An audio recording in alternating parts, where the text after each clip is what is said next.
Not only was it violent, it was savage. Oh, my God. The brutal beating of Tyree Nichols underscores an important fact that has been neglected for too long in the black community. And that fact simply is that too many of us are haters of self and kind. You know, I'm the author of a book called Toward the Destruction of a Ninja Mentality, because we're on YouTube.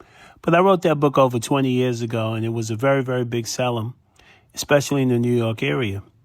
What I want to say is that the beating of Tyree Nichols underscores something that we neglect to recognize as black people in America, and that's simply that self-hatred has always been a major, major problem. Our fighting spirit when it comes to killing each other is really high. But when we look at how we stand up for our rights and stand up for our other ways in which we're victimized, it doesn't add up. You know, ever since the crack era when we sold dope to each other and we betrayed each other in so many ways, we have never really been the same people. Self-hatred is so strong amongst us. We love to hate ourselves. We run away from all kind of accountability to each other. And the only time we really actually come together, it seems to me, is when it's time to commiserate about the killing of a black person, usually at the hands of the police, especially white police. But in this particular instance, we can only look in the mirror. All of these 4 officers, young brothers, killed another brother. And there's parallels to this. Look at the crime in Chicago. Look at the crime in Baltimore. Perpetrators black, victims are black. So what is wrong with us that we kill ourselves and at the same time complain about white supremacy? It's true that indoctrination into white supremacy makes us so dangerous to each other. I believe it was the great Neely Fuller who said that unless we plan to engage with each other constructively, we should really avoid each other as a people. And this prohibition makes a great deal of sense. We should actually avoid other black people until we know that we can be peaceful and constructive. Because coming to each other, coming around each other after being trained and indoctrinated into self-hatred has become a major problem. Now, you know, it's interesting. You'll have a lot of people out there, woke people, who are not black. But a lot of these woke people sit by and they love to watch entertainment where we act like buffoons, entertainment where we demonstrate ourselves to be bloodthirsty killers and murderers of each other and dope sellers.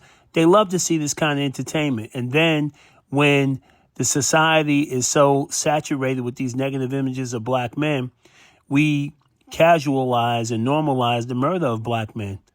This is a joke. And then we get outside and we just simply blame the police.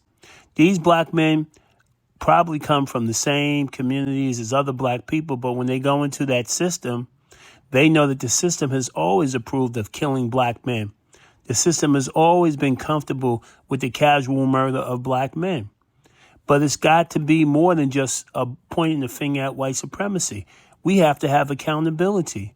At a time when it's so hard to get strong black men anywhere, to find them anywhere, at a time where brothers seem to be running away from their responsibility to uplift their own people and screaming about they got passports, we are again still witnessing the fact that we are so willing to kill each other. I hope this begins to change. We need to wake up. This is African Renaissance time. We have to start to change and elevate our consciousness, and we have to be very, very slow to anger and very, very slow to do anything to make our own hands culpable in the murder of our own people. When are we going to wake up? This is a tragedy. Another young black man is dead, and it's even exacerbated and made worse by the fact that these black men beat him brutally.